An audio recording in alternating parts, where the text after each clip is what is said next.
Bom dia, boa tarde, boa noite, a depender da hora em que você está assistindo esse encontro. Meu nome é Eduardo Ferreira e sou professor de Processo Civil 3 da Faculdade ProMinas, em Montes Claros, Minas Gerais.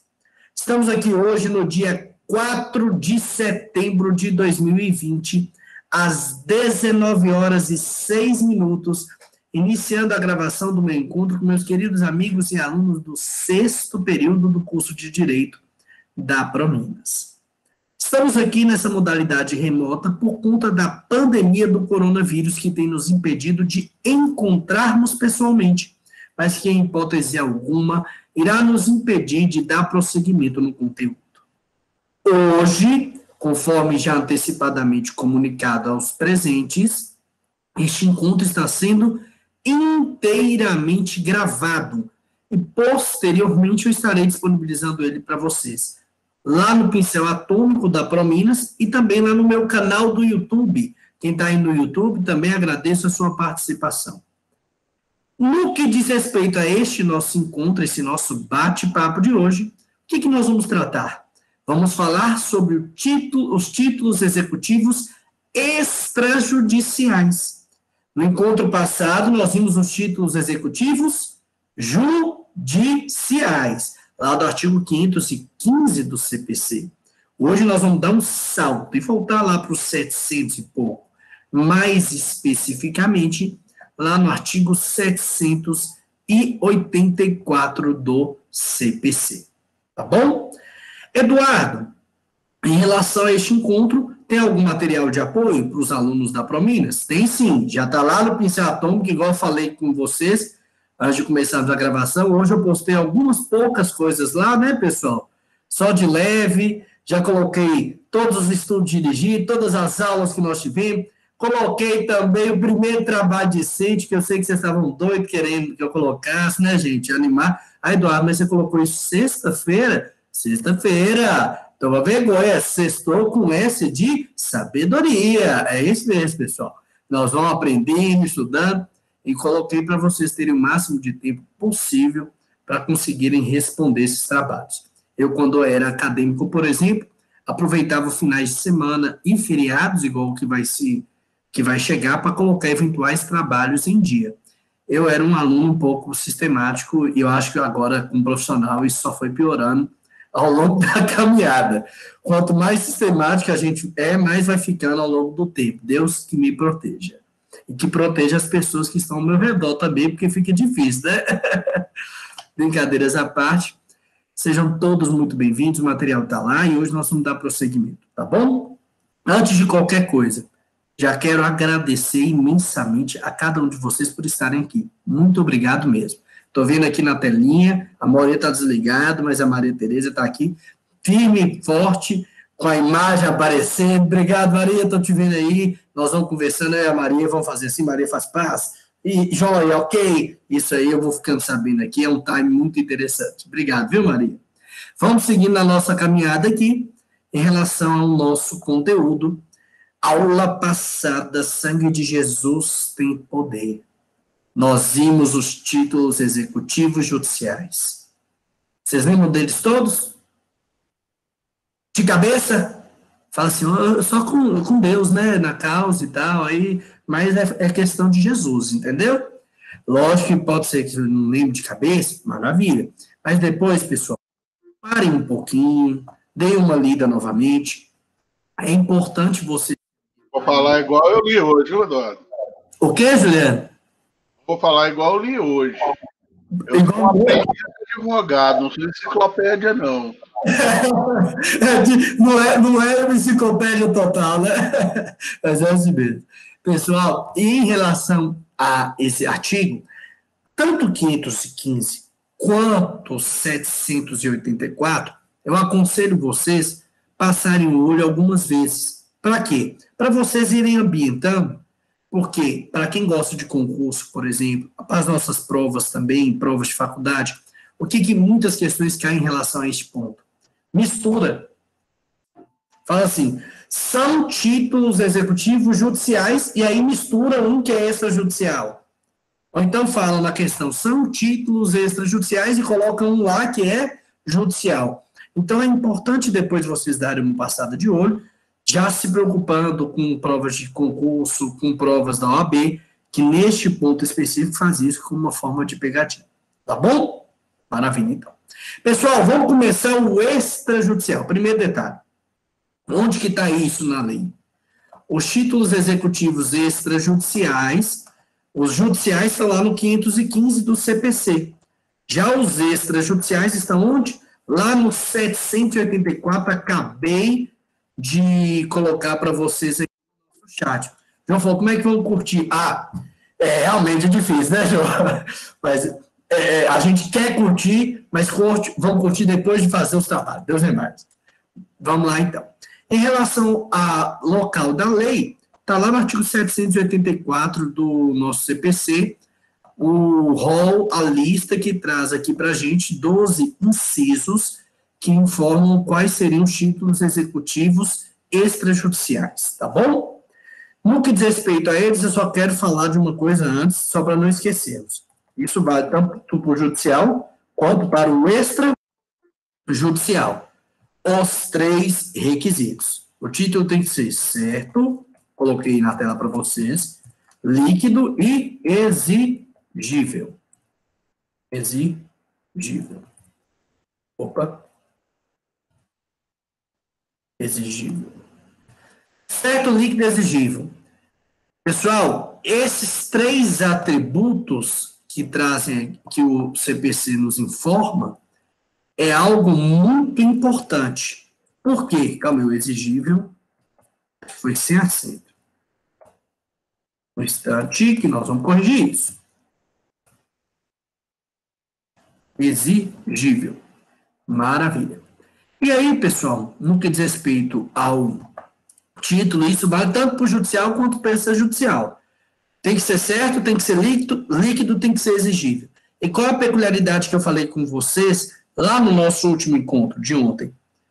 Lá nos títulos judiciais, se existe, por exemplo, falta de liquidez, lá tem uma fase processual chamada liquidação de sentença. Vocês lembram que eu falei isso? Já que nos títulos executivos extrajudiciais, não. Por quê? Porque lá no artigo 783, que antecede ao que nós vamos falar hoje aqui, elenca para a gente como uma obrigação para a execução o título ser certo, líquido e exigível. Detalhe também, aqui não se chama cumprimento de sentença. Quando eu tenho um título executivo extrajudicial, o nome técnico da ação é ação de execução. Tranquilo, então.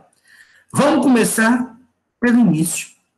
Coloca para a gente aí que são títulos executivos extrajudiciais. O primeiro inciso traz para a gente o que, pessoal? Os títulos de crédito. Fala para a gente da letra de câmbio, nota promissória, duplicata, debênture e cheque.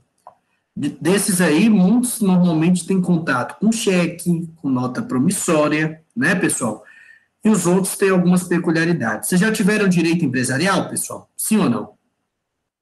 Me fala aqui. Vocês já viram os títulos de crédito? A diferença de cada um? Ou vocês querem que eu possa passar rapidamente com vocês aqui sobre cada um? Por favor, pode. Eu vou falar então. Vamos começar a caminhada para falar desse primeiro. Letra de câmbio.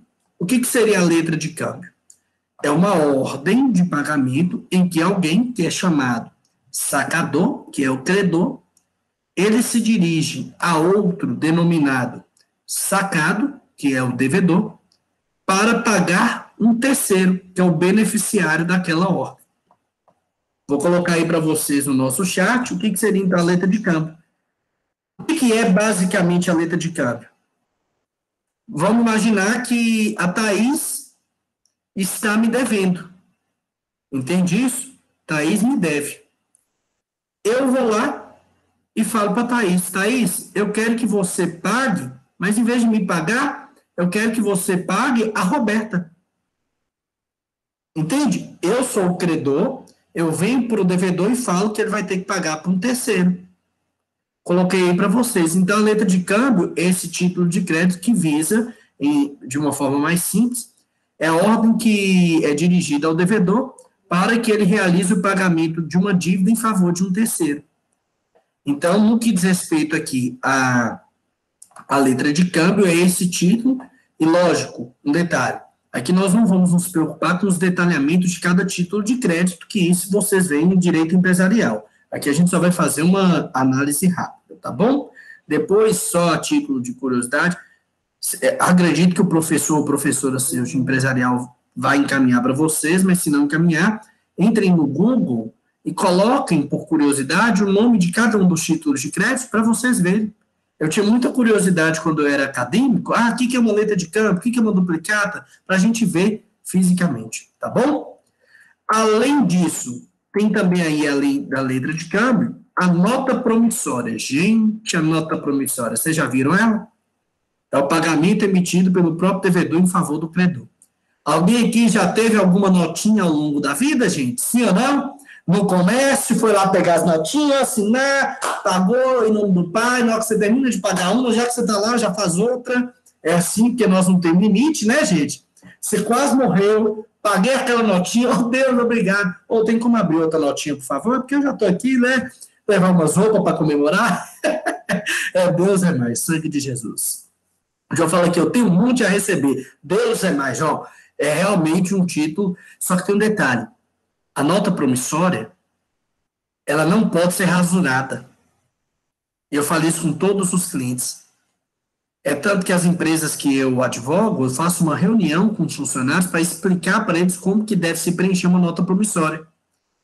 Vou dar um exemplo de um costume que acredito que quem já teve contato com nota promissória já deve ter visto.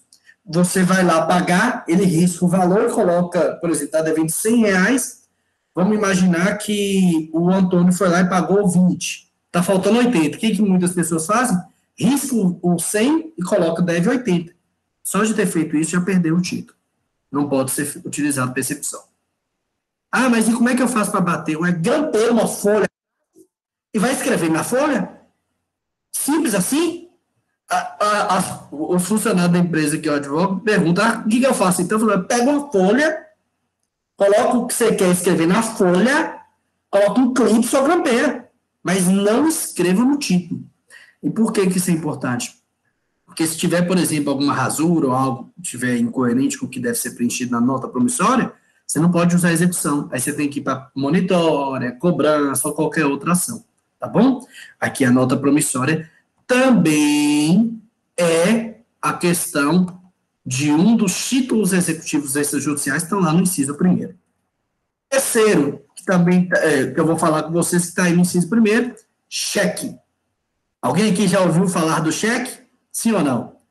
Tem os cheques que Deus... Eu vi um cliente falou, Eduardo, você vai ter que cobrar um cheque Jesus Cristo. Eu falei, o que é isso? É aquele que um dia voltará. Eu falei, meu Deus do céu.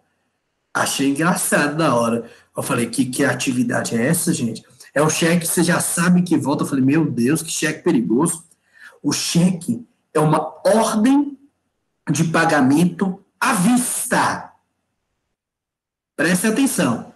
Não existe na lei cheque bom para. Vocês sabiam disso? Não existe na lei. A lei do cheque não fala de cheque pré-datado. Vocês sabiam disso?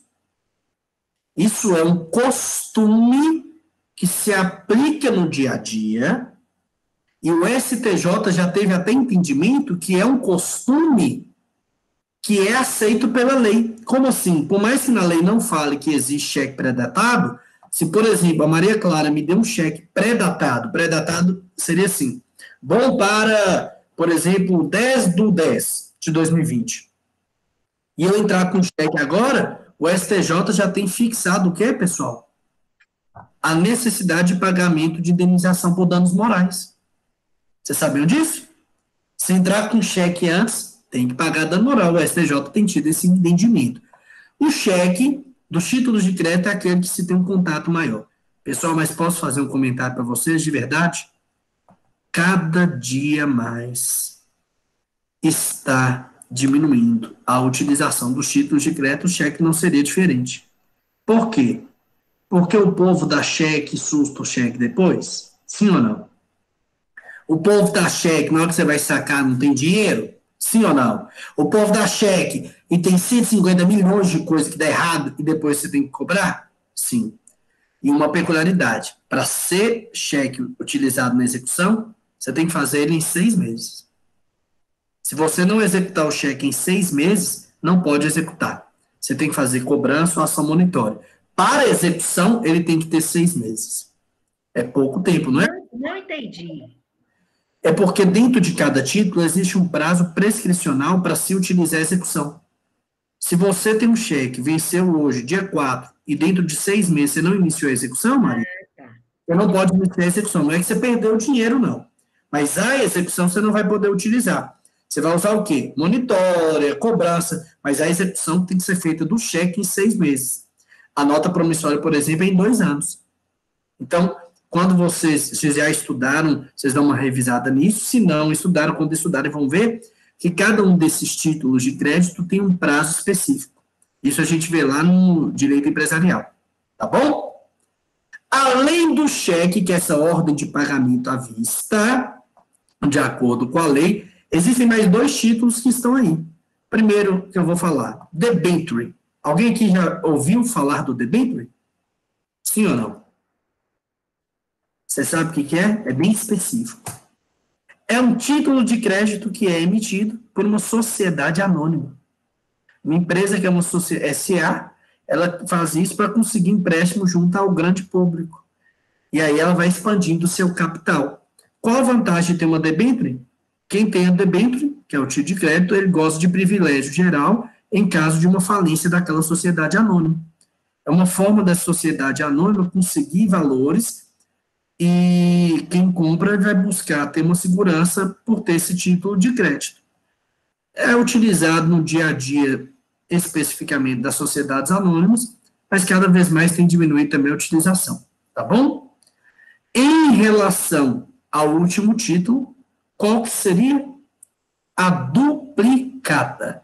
O que é a duplicata? É um título que é emitido em favor de um vendedor em relação a uma mercadoria ou serviço que está sendo recebida.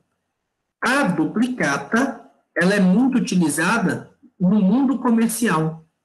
Manda, por exemplo, um produto da fábrica para cá. Quando chega aqui, eu assino aquela duplicata confirmando que recebi e ali eu estou devendo aquele valor.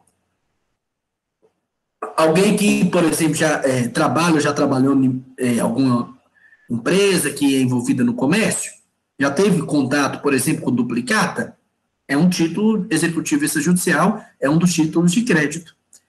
E aí, em relação a esses títulos, só uma observação que tem que fazer aqui antes da gente passar. Em sua grande maioria, esses títulos, eles possuem algumas características, que é a abstratividade, a autonomia e a literalidade.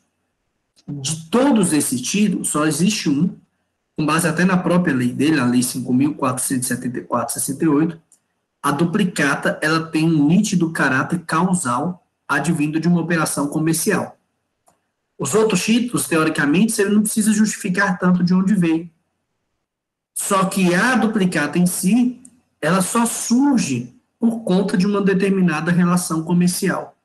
Então, isso tem que ser tudo detalhado, explicado, no que diz respeito à questão que envolve aquele título em uma execução. Tá bom?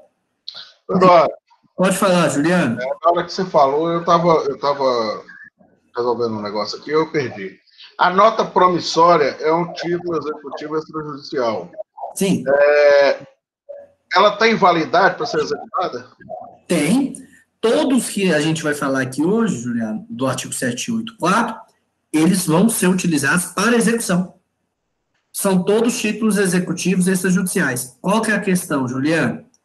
Vai depender, esse primeiro inciso, que traz os títulos de crédito, porque tudo que a gente falou aqui é o quê, Juliano? Títulos de crédito, cheque, duplicata, nota promissória, debênture. Tudo que a gente está falando aqui são títulos de crédito. O que você vai ter que ficar atento, Juliano? Qual é o prazo de prescrição daquele título? O cheque, por exemplo, prescreve em quanto tempo? 6 meses. Passou de 6 meses, não vai poder usar a execução. Presta atenção, eu vou repetir. Não quer dizer que você não vai receber o valor. Não é isso. É só que para usar a execução, você não vai poder utilizar depois de 6 meses o cheque. Você vai ter que ir para uma monitora, cobrança ou qualquer outra ação. A nota promissória, a prescrição é em 2 anos. Então, se você tem a nota promissória toda certinha, e um detalhe, é o que eu falei da nota promissória, que ela tem a peculiaridade. Não pode ter rasura. Preenchida certinha. Se você rasurar, se você deixar de preencher corretamente, não é execução, não pode ser execução. Se não fizer dentro de 2 anos, não pode ser execução. Vai ser monitória, vai ser cobrança ou outra ação, tá bom? Então, nesse primeiro inciso, Juliano, qual que é a sua maior preocupação? Procurar qual é o prazo prescricional daquele título de crédito. Conseguiu entender, meu amigo? Certo. E outra coisa que eu queria saber é o seguinte, aí já é um pouquinho mais adiante na matéria, mas essa execução do cheque, da promissória, se elas são inferiores a 30 salários mínimos, também são no pequenas causas? O juizado especial civil, a Lei 9.099 de 95, o que ele fala? Causas cíveis até 40 salários mínimos. Pode ser feito lá no juizado. Só que o que a doutrina bate muito? Que isso não é uma competência absoluta. Como assim, Juliano? Você vai para lá se você quiser. Entende? Se você não quiser, você fica onde? Na justiça comum. Qualquer valor. É diferente, por exemplo, do juizado especial de fazenda, do juizado especial federal, que onde tiver, você é obrigado a ir para o juizado especial de fazenda, por exemplo. No caso da Lei 9.099 de 95, você vai só se quiser. E se você tem um título, qualquer que seja, que a gente está falando só do primeiro inciso, ainda vamos falar de mais 11. Qualquer um desses títulos aqui do artigo 784, ou mesmo aqueles do 515, quando, claro, tiver algum nexo com o juizado especial, podem ser iniciados os processos lá no juizado especial civil. Mas você não é obrigado a ir para lá. Eu, por exemplo, evito hoje ao máximo ir ao juizado especial, porque cada vez mais a gente tem burocratizado mais do que a própria justiça comum. Outra questão que pode pesar, no juizado especial não se admite perícia. E em algumas execuções, alguns devedores questionam, por exemplo, a assinatura. E aí tem que fazer uma perícia grafotécnica. Perdão, havia me esquecido. Perícia grafotécnica, para confirmar. No juizado não permite, na justiça comum não permite. Então, isso vai depender muito da sua análise como operador do direito, se vale a pena ou não para o seu cliente, e se seu cliente quer ou não iniciar a cobrança, a execução, o procedimento que for lá no juizado. Tá bom? Ficou claro, Juliano? Me fala aqui que eu... Maravilha, então. Pessoal, vamos seguir na nossa caminhada. Vimos o primeiro. Já estamos doidinhos querendo executar tudo. Vamos agora para o segundo. O segundo inciso do artigo 784, aí na tela para vocês, coloca que também é um título executivo extrajudicial, a escritura pública ou outro documento público assinado pelo devedor. Meu Deus, o que é escritura pública? Uma escritura que você vai ao cartório, normalmente ao cartório de notas, e escreve lá alguma dívida, alguma determinação. No que diz respeito a isso, pessoal, qualquer documento público que está assinado pelo devedor, confirmando que ele deve aquele valor, seja uma escritura pública, ou qualquer outro documento público, você estava ali e assinou no meio de um pregão, todo documento público, escritura pública ou qualquer outro documento público, em que um devedor, ele assina, confirmando que deve, maravilha. Ali também temos um título executivo extrajudicial. Por isso que se tem que ter muito cuidado ao assinar documentos. Por isso que eu falo com meus clientes, e agora falo com vocês, que são meus alunos, operadores do direito, que logo mais estarão no dia a dia prático, em conjunto comigo e com meus colegas de profissão. Cuidado! Por exemplo, contratos, rubrique todas as folhas. Vocês sabem por que tem que rubricar a folha, gente? Por que advogado manda rubricar a folha? Vocês têm noção? Simples. Imagina comprovar que você leu todo o contrato. E além disso, Juliano, para dificultar a fraude, Vamos dar exemplo? Juliana, eu assino um contrato com você, só assinei a última página. O que você vai lá e faz? Você tira a página inicial e fala, eu estava devendo 1.000, você coloca uma outra página e fala que eu estou devendo 1.000.000. Quando você rubrica, para você fazer isso, Juliana, você teria que fazer o quê? Falsificar. Concorda comigo? E aí, no inicial, conseguiria descobrir. Entende que é por isso que pede, eu como advogado, exijo dos meus clientes rubricar todas as páginas, para evitar que se tenha fraudes. E muitos, até pelo desconhecimento desse risco, assinam só a última e deixam com Deus. Muitos não lêem o contrato, né? Vou falar a verdade. É só assina, não lê o contrato. Isso acontece muito mais do que vocês podem imaginar. Mas a gente tem que ter muita cautela, porque qualquer escritura pública, qualquer documento que é público e que é assinado pelo devedor, é um título executivo extrajudicial, e isso vai ocasionar a possibilidade de se utilizar a execução contra você. Então tem que ter muita atenção, tá bom? Inclusive as costas das folhas que ficam em branco, carimbar em branco, né? Se você tiver o carimbo, até para ter mais resguardo, colocar em branco. Facilita bastante. Por quê? Para evitar exatamente você ir lá e fazer o quê, Juliano? Colocar alguma coisa que você está devendo mais, né? Só que a gente tem que pensar em tudo, já pensando como a gente faz para nos resguardar, para evitar prejuízo. E no Brasil a gente não pode brincar, né, gente? Brasil é terra de ninja, né, gente? Ninja, samurai, master. Aqui, se você bobear, o povo te engana. Perfeito. Então, qualquer documento público que é assinado pelo devedor, a escritura pública que é assinada pelo devedor, maravilha, é um título executivo extrajudicial. Vamos falar de um terceiro. Muitos clientes meus não sabem, quando chegam ao meu escritório, por exemplo, quando vamos assinar, e alguns clientes me contratam para que eu os acompanhe na realização de negócios. Vocês já se perguntaram por que tem que ter testemunha? Por que alguns contratos a pessoa exige que tenha testemunha?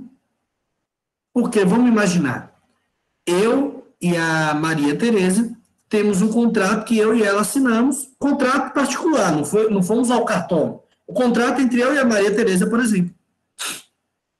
Falando que eu devo R$1.000 para a Maria Tereza. Ela pode executar esse contrato se eu não pagar? Sim ou não? O que vocês acham?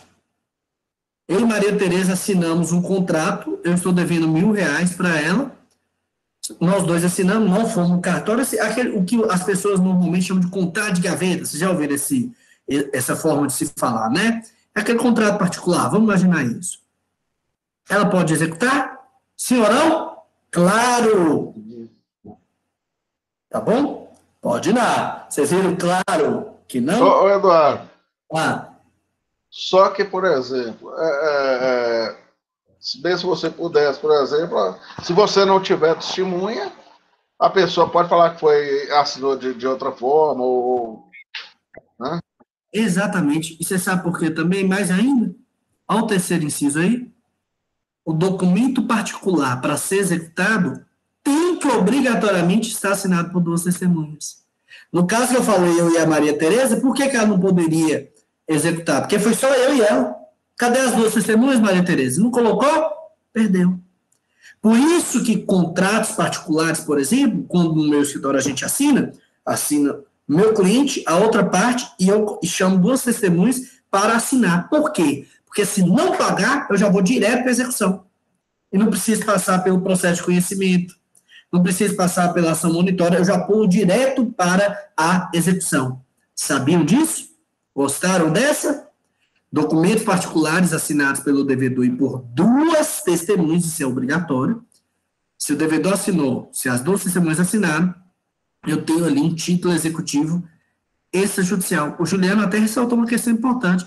Também é importante a testemunha, e por isso que coloca essa obrigatoriedade, para garantir que aquele negócio foi válido, para garantir, por exemplo, que eu não fui lá e ameacei a Luciene, por exemplo, daqui assina aqui agora. Não, as testemunhas estavam lá, imagine, a Cleide, a Jamile estava lá, assinaram como testemunha, acompanhando toda aquela negociação.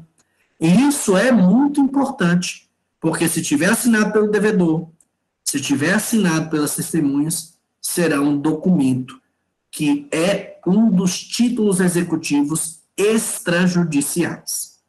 Tranquilo? Maravilha, então. Pergunta. Pessoal, por que se colocou essa questão aqui como título executivo extrajudicial? Para facilitar que negócios tenham maior segurança. Isso é muito importante, sim ou não? Demais. Por quê? No que diz respeito a esses contratos que a gente faz, contratos particulares, o tempo inteiro, por exemplo, no meu escritório, a gente assina contratos particulares com nossos clientes e outras empresas. Porque hoje, se você for fazer tudo através de escritura pública, no mercado como um todo, fica muito caro. Eu, por exemplo, um advogado cobra uma média de mínimo de uns R$1.500 a R$3.000 para fazer cada contrato. Mas muitas vezes eu faço mais contratos porque eu já tenho clientes que são clientes mensalistas que me pagam por mês, e aí para ele, quanto mais eu trabalhar, melhor, porque ele sente que ele gastou menos. Tem os clientes que gostam que a gente trabalha, viu? Fique esperto, tem os clientes que gostam. E por que eu estou falando isso? Eu advogo para algumas empresas que, se eu fizer 1 ou 10 contratos no mês, o valor que ele me paga é o mesmo. Então, acaba que a gente faz muitos contratos em algumas negociações. E se você tiver que levar isso tudo para fazer escritura pública no cartório de notas, por exemplo, o gasto é muito alto. Tem escritura de R$100, tem escritura de 5.000, a depender do bem, a depender do negócio, a depender do valor. Então, quando existe esse documento, que esse documento ele é assinado tanto pelo devedor quanto por duas testemunhas, aquele que tem o documento ele tem uma segurança maior, porque ali tem um título executivo extrajudicial. Agora eu quero só que vocês coloquem uma dica aí, um asterisco, que é para a vida prática. Mas para a vida prática eu gosto também de preparar vocês para o dia a dia jurídico. Gente, reconhece firma da assinatura. Em nome de Jesus, né, gente? O reconhecimento de firma é R$6 hoje. Aí você mas tem que reconhecer firma minha do devedor de duas testemunhas. É infusado. 6, 12, 18, R$24 que vai fazer você pular direto para execução. Você está falando doido? Porque você chega na execução, muitas vezes a pessoa fala, eu executei, por exemplo, a Maria Clara. Maria Clara, a primeira coisa, não é minha assinatura. Até você fazer a perícia, tem que pagar. Quando você está com reconhecimento de firma, Maria Clara fala, não é o que, moça? Aqui no cartório, ó, falando que é você, pai, safadeza, tá aqui. Então, o que eu recomendo? Isso é uma dica prática. Assinou um contrato, você, o devedor, duas testemunhas, seus futuros clientes, assina e vai direto no cartório de notas reconhecer firma das assinaturas. Porque aí vai te dar ainda mais segurança. Você vai ter um título executivo extrajudicial e ainda não vai ter questionamentos acerca daquelas assinaturas. Então, eventualmente, não vai ter que passar por uma perícia, por exemplo, para confirmar que a assinatura é verdadeira. Ganha tempo. Fortalece ainda mais aquele seu título executivo extrajudicial.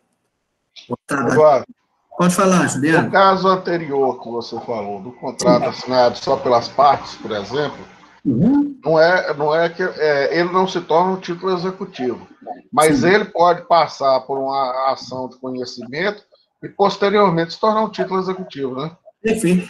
Pode passar por uma ação de conhecimento, uma cobrança, por exemplo, ou então por uma ação monitória, por ser um documento escrito que comprova a dívida. O que não vai poder ser utilizado, Juliano, é a execução. É o que eu reforço muito com vocês. Prazo prescricional, para você saber se uma dívida pode ou não ser cobrada, você acha no CPC? Sim ou não? O que vocês acham? Prescrição, você vai achar lá no CPC? Não. Onde você vai achar? No Código Civil. Onde mais especificamente? Artigo, anota aí para quem gosta de anotar, vou colocar aqui para vocês, 205 e 206, lá do Código Civil de 2002. Aí, Eduardo, como é que você lembra de cabeça dessas questões? Quanto mais a gente lê, mais fica absorvido, mais você consegue absorver o conteúdo. E vocês vão notar que ao longo da caminhada, estudando, trabalhando, a gente vê muitos artigos que são próximos, aí você começa a memorizar, entende? Não é, você tem uma memória melhor que os outros? Claro que não. A memorização é treinamento. Todo mundo tem, eu já falei isso com vocês.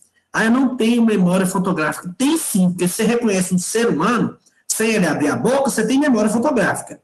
A diferença é se você tem uma memória fotográfica treinada ou se você não tem memória fotográfica treinada. A gente tem que se policiar, testando. Por exemplo, ler artigo. Por que eu gosto muito de ler? E eu falo isso para vocês, ler a letra da lei, ler lá os artigos, ler, porque começa a ficar visual. E numa prova, por exemplo, na hora que você vê, você fala, está faltando alguma coisa aqui, é visual. Por isso que é importante ler. E eu incentivo todos os meus alunos, além de ler doutrina, além de ler jurisprudência, ler letra da lei. A gente tem que se ambientar, acostumar cada vez mais. Fernanda fala aqui, seria da decisão homologatória de autocomposição sem homologar em juízo? Torna-se título extrajudicial desde que cumprindo os requisitos de duas testemunhas? Seria o caso de decisão. Você está falando porque lá nos títulos executivos nós vimos os judiciais, né, a questão da homologação. Se for nesse sentido, Fernanda, qualquer documento que é assinado por um devedor e tem duas testemunhas assinando também, é um título executivo extrajudicial. Ah, Eduardo, mas eu quero sentir mais seguro ainda. O que você faz? Exatamente o que eu acredito que você imaginou. Você vai perante o juiz e homologa. Aí você não tem um título executivo extrajudicial. Você tem um título executivo judicial. Foi um dos que nós vimos no último encontro. Vocês se recordam disso? Quando eu vou homologar, vou lá no juiz, é título executivo judicial. Aqui a Fernanda ressaltou muito bem. Ah, mas então, se eu fiz um acordo, por exemplo, assinou um devedor e duas testemunhas, é válido como título executivo extrajudicial? Claro que é. É um contrato. É um documento em que o devedor assina, duas testemunhas assinam, é um título executivo extrajudicial. Tranquilo? Muito bem colocado, Fernanda. Me fala se realmente era isso que você estava com dúvida. Se não, eu paro aqui e a gente conversa mais ainda, tá bom? Falando de acordo, Fernanda falou, era isso. Parece até que eu e Fernanda combinamos, concorda comigo? Foi bem na hora. Por quê? Nós vamos falar de um acordo chuchu beleza. Olha que expressão bonita, né, pessoal? Inciso 4º do 784. Instrumento de transação é acordo, referendado pelo Ministério Público, pela Defensoria Pública, pela Advocacia Pública, pelos advogados dos transatores ou por conciliador ou mediador credenciado no tribunal. O que é isso?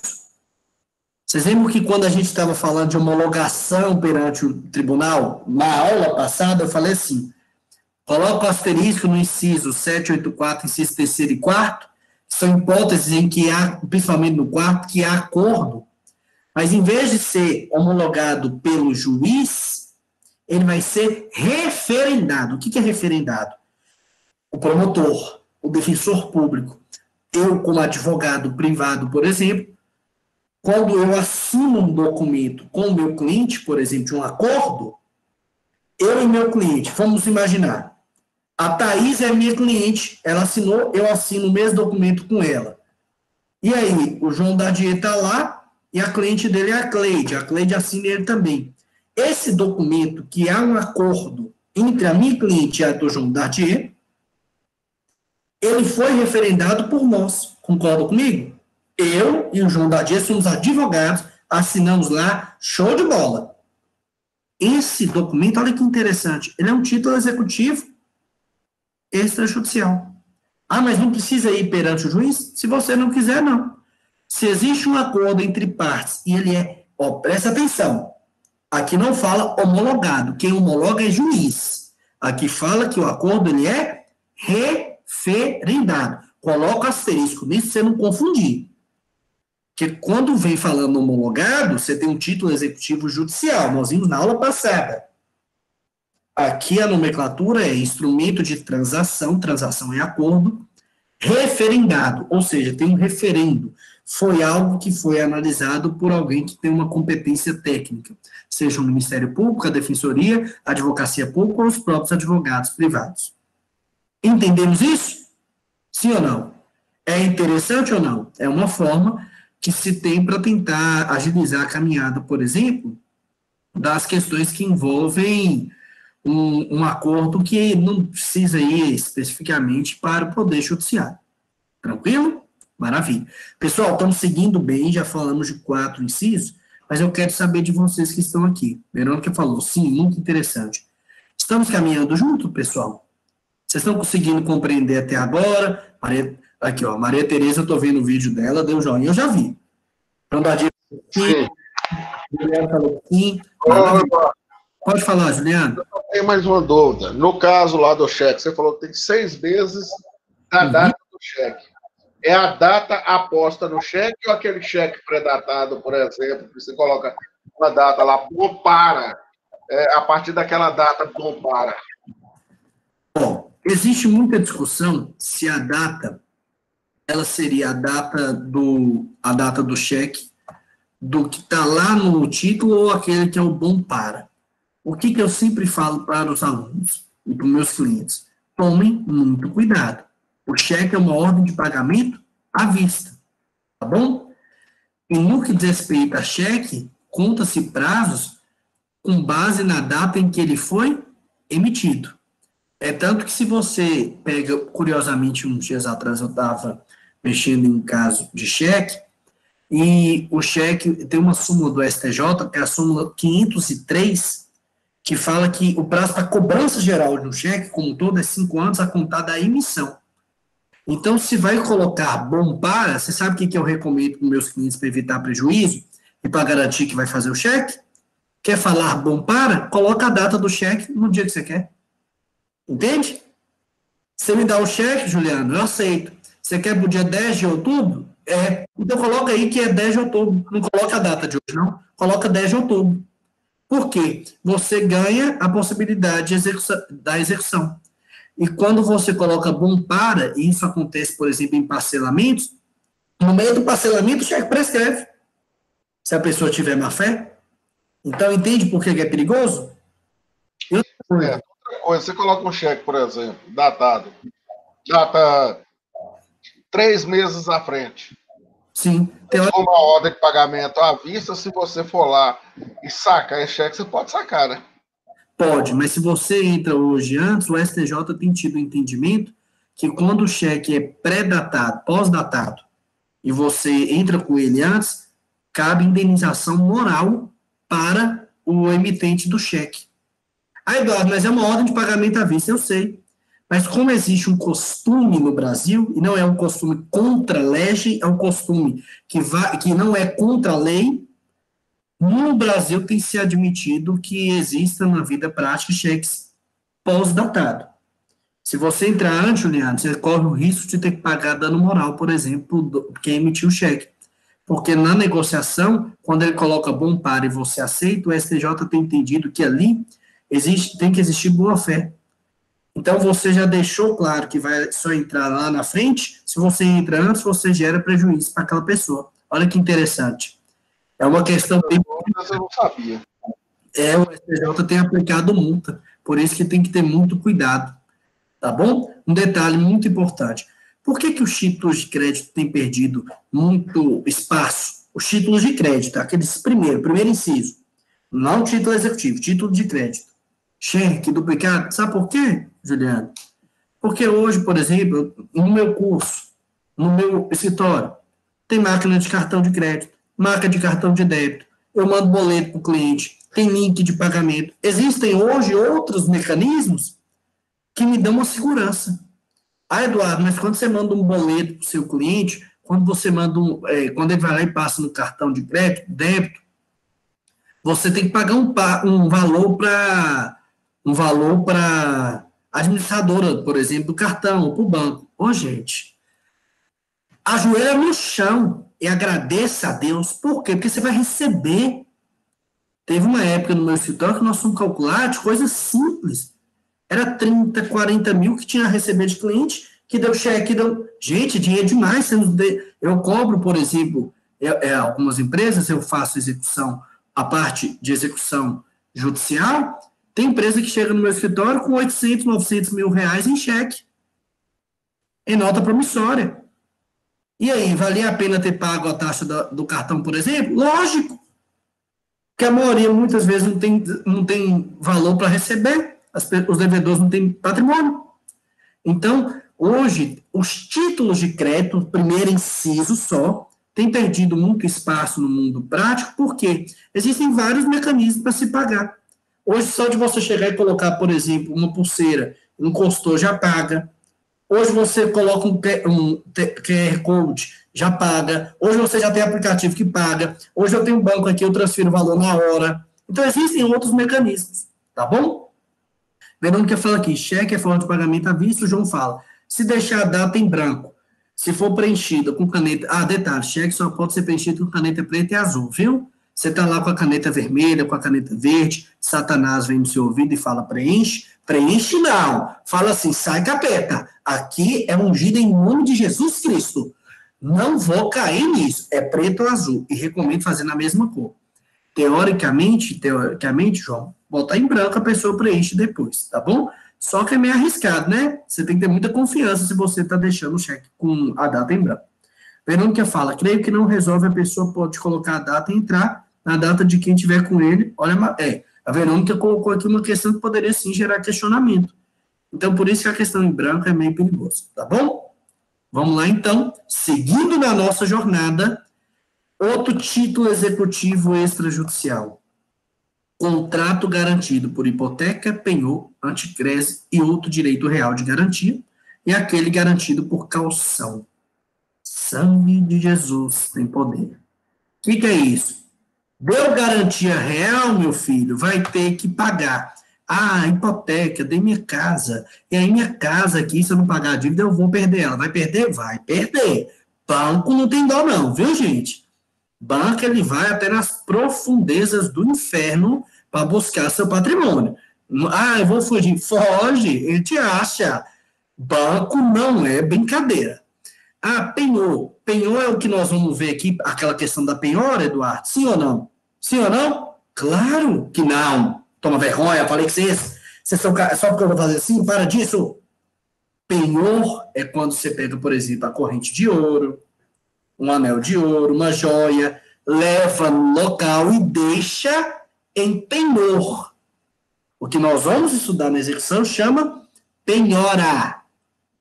E aí eu já antecipo, coloco aí, eu quando estudava confundia até eu aprender. Então coloca aí, penhor é diferente de penhora, que a gente confunde. Pessoal, eu que não tinha um conhecimento do que era penhora, nem o que era penhor, não sabia nem o que é um, o que é outro, eu não conseguia, eu achava que era a mesma coisa. Não é.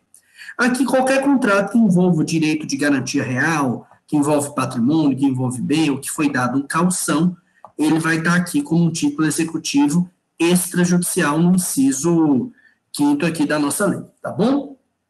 No que diz respeito a Verônica, anticrese, jurídico, contrato que o devedor entrega o imóvel ao credor, transferindo direito de oferir os frutos e rendimentos. Você está colocando a questão do conceito, né, Verônica? Muito obrigado, ajuda bastante. O conceito da anticrese já está aí para vocês, a Verônica colocou. Muito obrigado. O João Davi fala, Eduardo, se o cheque é protestado no cartório, como fica a execução? Poderá passar de 6 meses? Quando o cheque é protestado no cartório, normalmente se faz isso porque no cheque pode ter endosso. Pessoas que vão assinando, se responsabilizando. O protesto, ele só tem a necessidade para gerar o quê? A execução contra aqueles que endossaram. Mas o prazo de 6 meses, ele continua, tá bom? A Alessandra fala, as casas de penhora são legais? Depende, né, Alessandra? Depende, porque legal, que eu conheço aqui de cabeça, é a Caixa Econômica Federal. Tem umas pessoas que fazem penhor, mas é agiota. São condutas ilegais. Você deixa aqui seu colar para você receber, você vai ter que dar uma parcela de sua alma. Normalmente é assim. Normalmente eu recomendo, busque locais que são corretos, no que diz respeito à questão legal. Hoje, por exemplo, penhor que eu conheço, banco, e em especial que tem um penhor mais conhecido, Caixa Econômica Federal. Tá bom? Maravilha. E aí, pessoal, no que diz respeito aqui à caminhada, vimos esse aí, vamos ver também um outro que é de extrema relevância, o inciso 6º. contrato de seguro de vida. Em caso de morte, né, gente? Porque você tem que morrer para o contrato existir. A Alessandra falou que entendeu. Obrigado. Maravilha. Contrato de seguro de vida. Gente, isso aí dá quebradeira. Por quê? Dá confusão, o povo gosta de bagunça, o povo é bagunçado, o povo é tudo doido. E um detalhe, pelo menos para 2 pessoas, você tem que contar que você fez um seguro de vida, gente. E por que 2? Vai que a pessoa que você contou morre também. Você é tão amigo da pessoa que você morre junto com ela, imagina. Aí o banco te cobrou e você não consegue acessar. Se faz seguro de vida, pelo menos 2 pessoas têm que ter conhecimento. Lembrem-se disso. Desde que não seja flor de lis. Tem que ter cuidado também com quem se avisa, né? Vou te avisar ali que eu tenho seguro de vida, meia hora depois você aparece morto. Tem que ter cuidado. Tem um povo que é perigoso. E se as 3 falecerem junto? Maria Clara perguntou. Aí realmente não era para ser, gente. Aí é azar mesmo, vamos falar a verdade. Foi azar. As brincadeiras à parte, os herdeiros vão procurar, por exemplo, nos bancos que a pessoa tinha conta, porque normalmente faz seguro de vidas em bancos, e procurar para ver se tem algum seguro em nome daquela pessoa. Vai dar mais trabalho, tá bom, Maria? No que diz respeito aqui ao contrato de seguro de vida após a morte, é lógico que ele também vai estar aqui elencado para a gente como um dos títulos executivos extrajudiciais. Por quê? Porque é algo que tem que ser garantido, é algo que vai dar, e normalmente quando está tudo certinho, eles tendem a cumprir corretamente. Muitas vezes, quem tiver um dia de experiência, vai ver que é extremamente burocrático. Tem que ver qual é o tipo da morte, por exemplo. O que está no contrato é muito importante para ser analisado. Por que eu falo isso, pessoal? Por exemplo, o que é o seguro de vida? Você paga, o seguro em si é quando alguém compra eventual risco. Seguro é isso. Uma empresa que é especializada nisso, ela compra risco. Por exemplo, seguro de automóvel. O que ela está comprando? O risco. Se der qualquer problema no automóvel, um acidente, ela vai cobrir. Você paga normalmente anualmente. Tá? Seguro do caixa aqui. Hã? Quem coloca aqueles caixas da Caixa. Qual que é esse? Aqueles caixas que você coloca da Caixa Econômica Federal no comércio. Esse eu não sei. Esse eu não conheço, Maria. Eu posso dar uma olhada e te falo. Eu prefiro olhar e dar porque esse eu não consigo te falar. E aí eu prefiro não falar e falar uma coisa errada, por exemplo, a falar uma coisa errada. Me faz um favor, me manda lá no WhatsApp, depois eu paro e dou uma olhada e te falo. Pode ser? Tá bom. Maravilha. Pessoal, em relação ao seguro de vida, ele tem que ser cumprido. E existem valores altos. E aí, qual que são os questionamentos que se faz também? Tem que ter muito cuidado com o que está nesse contrato, né, gente? Por exemplo, no que diz respeito a uma questão que gera muita discussão. Suicídio. E aí? Paga ou não paga? Eu vou lá, faço um seguro de 100 milhões e suicido. Não. Essa não. Isso gera muito questionamento, tem que ver o que está no contrato. Isso é tão sério que já tem súmula do STF, a súmula 105. E ela fala que, salvo se tiver havido premeditação, o suicídio do segurado, um período contratual de carência, não exime o segurador do pagamento do seguro. Olha como isso gera complexidade. Juliano, eu, por exemplo, pensava exatamente dessa forma antes de ter o contato com a matéria. Mas suicidou é como se eu estivesse querendo enganar. Concorda comigo? Só que isso é muito sério. Um período de carência, ele normalmente é de 2 anos. Ah, Eduardo, mas isso é sério? Sério, existem questionamentos, e lógico, eu não estou falando aqui que é uma questão simples, é uma questão que gera muita polêmica nos tribunais. Mas existe já essa súmula do STF nesse sentido, se estiver na carência, se não houver premeditação, até o suicídio tem que ser coberto. Tá bom? E tem que ser pago integralmente, em regra, em parcela única. Vocês sabiam disso? Parcela única é o quê, gente? É 1 milhão, tem que pagar 1 milhão. Ô, Eduardo. Eu te falo, deixa eu te perguntar aqui. No caso, quando a pessoa faz o seguro e acaba que, tipo assim, ela sofre um acidente propositalmente, cai numa ponte. Aí ela consegue fugir e o corpo de bombeiro não encontra o corpo dele. Aí, no caso, como é que vai fazer? Quando existem pessoas que são consideradas desaparecidas, por exemplo, no Código Civil existem procedimentos que vão regularizar isso. Isso é a parte lá do Código Civil que fala dos ausentes.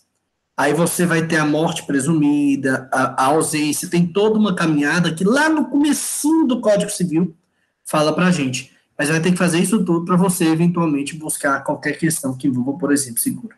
Tá bom? Pessoal, conseguimos entender essa questão do seguro e a importância dele ser, o Lucas falou que entendeu. Um dos títulos executivos extrajudiciais? Maravilha. Quero falar agora com vocês do 7º título executivo. O crédito decorrente do foro ou laudêmio. Meu Jesus, alguém já viu foro ou laudêmio?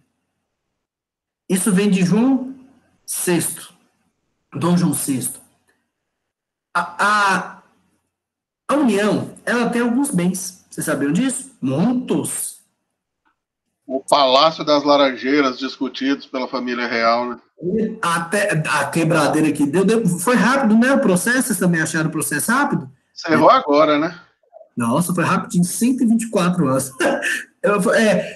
Celeridade, né? É outro nível. Quanto tempo demorou seu processo, Juliano? 124 anos. Você viu? Não, eu morri, né? Porque 124 anos.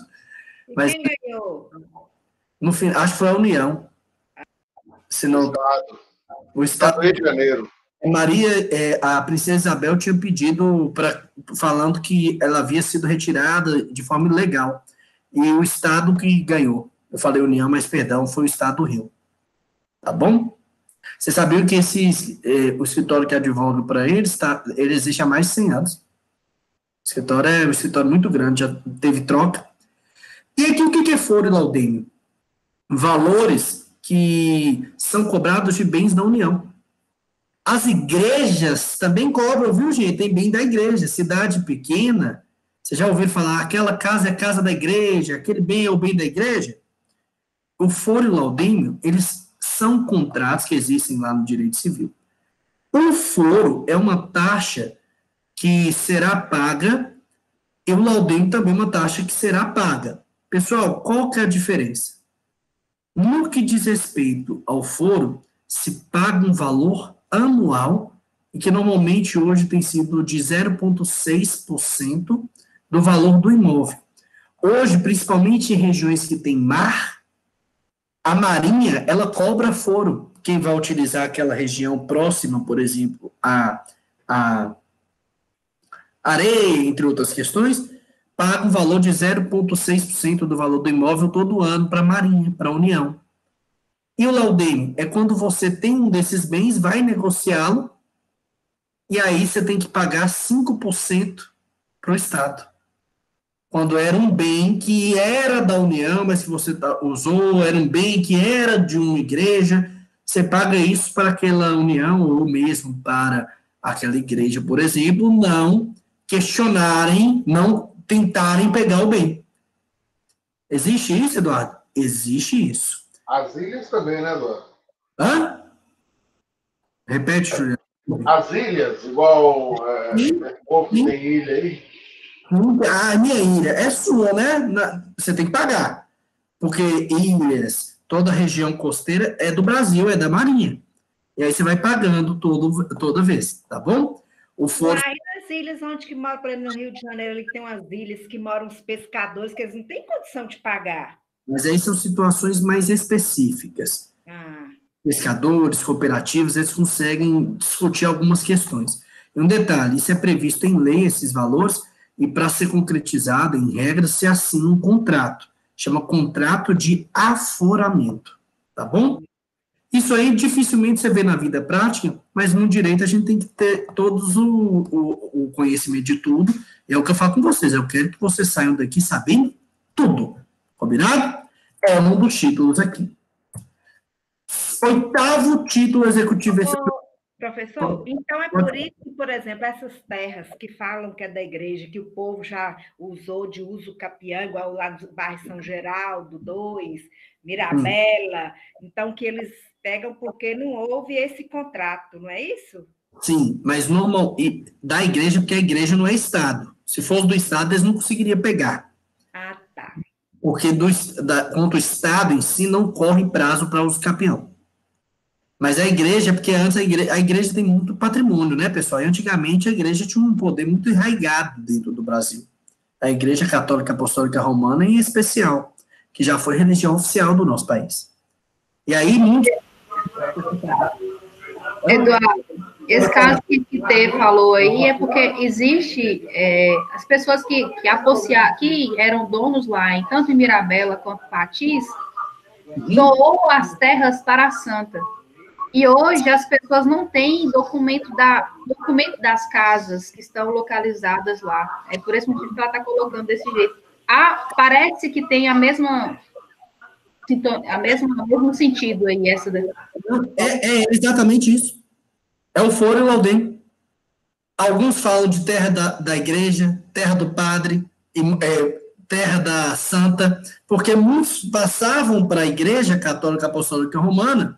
Ninguém tem documento, é da igreja, e ela te cobra para você ficar usando. Então, para conseguir o documento, é necessário pagar essa taxa, seria isso? O foro, ele é pago todos os anos. O laudêmio, ele é pago quando você vai vender o imóvel, por exemplo, um terceiro. Aí, por exemplo, se é no caso da igreja, ela vai lá e pega um valor. Normalmente, se tem documentos que comprovam que aquele patrimônio é da igreja. Pois é. Se não Mas achar... eu quero dizer para você o seguinte, as terras lá hoje, elas têm dono. Não é porque apossiaram, não. Uhum. Eu não sei como que se deu lá atrás. Normalmente é porque paga alguma dessas questões aqui. Ou especial. Todo ano pagando um valor para a igreja. Entende? Tá certo. Tá bom? Pessoal, aqui tem um 8º título de crédito, título executivo extrajudicial. O crédito documentalmente comprovado decorrente de aluguel, bem como de encargos acessórios, como taxas, despesas de condomínio. Isso aqui é interessantíssimo para o mundo imobiliário, foi muito importante. Por quê? Colocou como título executivo, se você tem um contrato de locação e a pessoa deve, por exemplo, aluguel, deve, por exemplo, os encargos acessórios, se no contrato tem IPTU, taxa de coleta de resíduos sólidos na nossa cidade, você já pode vir direto para a execução. Olha que maravilha. Porque está aqui linkado no inciso 8º como um título executivo extrajudicial. Coloca um asterisco nesse 8º, porque daqui a pouquinho eu vou fazer uma observação sobre ele. O 9º também é o título executivo extrajudicial, que é, gente, certidão de dívida ativa. Ô, meu irmão, se você está devendo à União, Estado, Distrito Federal, município, foi para a certidão da dívida ativa, aquele documento vai ser um título executivo extrajudicial, vai ser executado. Vamos passar da certidão da dívida ativa, e eu quero falar do inciso 10º. Crédito referente às contribuições ordinárias e extraordinárias de condomínio edilício, previstas nas respectivas convenções ou aprovadas em Assembleia Geral, desde que documentalmente comprovadas. Por que eu pedi para colocar um asterisco no 8º? Para não confundir com o 10º. O 8º é uma dívida que existe, por exemplo, entre você e a pessoa que está no seu imóvel. Por exemplo, vamos imaginar que a Renata está alugando um imóvel meu. Nós temos um contrato de locação. Ela deixa de pagar aluguel, deixa de pagar qualquer questão que é decorrente do nosso contrato, entra como um título executivo extrajudicial lá do inciso 8º. Tá bom? No que diz respeito ao inciso 10º, é uma garantia para os condomínios. Atrasou o condomínio vai te executar. Eu advogo, por exemplo, para síndicos profissionais que administram condomínios. Aí as pessoas falam, mas não tem, se está devendo, está na Assembleia, você não pagou o condomínio, não pagou questões que são extraordinárias, que foram decididas em Assembleia. O inciso 10º hoje do artigo 784 fala que aquilo é um título executivo extrajudicial. Então, eu posso ir te cobrar, simples assim. Tá bom? Então, o 8º é na relação entre o proprietário de um imóvel e aquele que loca. O 10º é a relação daquele que mora no local com o condomínio. Se dever condomínio, está devendo outras questões que envolvem o condomínio que foram aprovadas, é título executivo extrajudicial em respeito ao que está aí no inciso 10. Tá bom? 11º, coloca certidões que são expedidas. O cartório, serventias notariais e de registro, se eles fazem, por exemplo, um serviço e você não paga os emolumentos, eles vão te executar, simples assim, é bem objetivo, porque é um título executivo extrajudicial. Por fim, o inciso 12 deixou aberto e falou o quê? Todos os demais títulos aos quais, por disposição expressa, a lei atribuir força executiva. Ué, Eduardo, mas você não falou da questão do princípio da taxatividade? Tem que ter deixado claro na lei que realmente aquilo é um título executivo. Eu não estou falando que não é na lei, é porque no inciso 12 deixou a possibilidade de outras leis virem aqui e criarem títulos executivos extrajudiciais, tá bom? Por exemplo, quando você vê os créditos que são dos órgãos de exercício profissional. Isso não está aqui no artigo 784, mas é determinado em leis extravagantes que se você deve a anuidade da sua carreira profissional, aquilo é um título e vai ser cobrado. Como também decisões do Tribunal de Contas da União. A própria Constituição, lá no artigo 71, parágrafo 3º, coloca que tem força executiva. Então, quando o TCU, o Tribunal de Contas da União, dá uma decisão, aplicando uma multa, ou aplicando alguma imposição que vai gerar necessidade de pagamento, é também um título executivo judicial. Crédito bancário, prêmio de seguro, contrato de câmbio, questões que em outras leis fora do CPC se deixa expressamente claro que ali tem poder executivo, pode ser considerado um título executivo extrajudicial, o artigo 784, inciso 12, deixou isso aberto para a gente. Tá bom? Antes de terminarmos, já estamos caminhando para os finalmente, quero só fazer uma ponderação que envolve os parágrafos. Parágrafo 1º fala para a gente que a propositura de qualquer ação relativa ao débito constante do título não inibe o credor de promover a execução. Eduardo, eu propus a ação relativa ao débito, eu sou o devedor. O credor, ele pode iniciar a execução? Pode, perfeitamente. Depois vai ver como é que vai resolver, mas se eu tenho um título executivo extrajudicial, eu posso iniciar a execução. Parágrafo também 2º, quero asterisco. Títulos executivos extrajudiciais que são oriundos de país estrangeiro. Não depende de homologação do STJ. Eduardo, mas nós não vimos isso? Vimos. Mas o que nós vimos? O que precisa de homologação do STJ? Sentença. Decisão interlocutória que vem com carta rogatória, precisa do exequatur. Títulos executivos extrajudiciais que são do estrangeiro? Não. O parágrafo 3º falou o que para a gente?